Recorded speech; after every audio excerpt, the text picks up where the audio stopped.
Korupcიული სქემა მერიის დასუფთავების სამსახურში ცნობილი ხდება თბილ სერვისში ჩატარებული გამოძიების შედეგები. აღმოჩნდა, რომ გაფლანგულია 5 მილიონზე მეტი ლარი.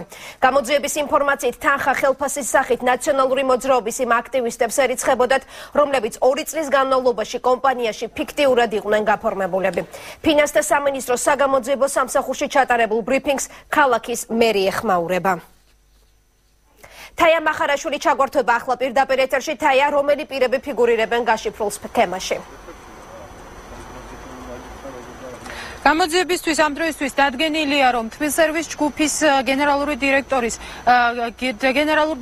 გიორგი ხუჭუას თბილისის მერიის დასუფთავების სამსახურის იმჟამინდელმა უფროსმა ტარიელ ხიზანეიშვილმა დაავალა კომპანიაში ფორმალურად შექმნილ საზოგადოებასთან ურთიერთობის სამსახურში ნაციონალური მოძრაობის 750-მდე აქტივისტი დაესაქმებინა.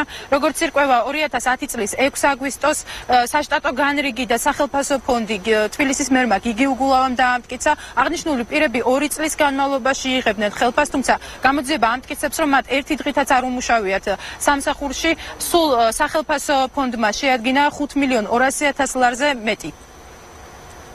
გამოძიებით ამ დროისთვის დადგენილია, რომ 2009 წლის 31 დეკემბერს შპს თბილსერვის ჯგუფის იმჟამინდელმა გენერალურმა დირექტორმა გიორგი ხუჭუამ მერიის დასუფთავების სამსახურის იმჟამინდელი უფროსის ტარიელ ხიზანეიშვილის დავალებით ერთიანი ნაციონალური მოძრაობის აქტივისტების მატერიალური უზრუნველყოფის მიზნით ამ სამსახურში ფორმალურად შექმნა საზოგადოებასთან ურთიერთობის განყოფილება, სადაც 2 წლის განმავლობაში ფიქტიურად დასაქმდა აღნიშნული პოლიტიკური პარტიის 764 აქტივისტი, ეგრეთ წოდებული პარტიული კოორდინატორი.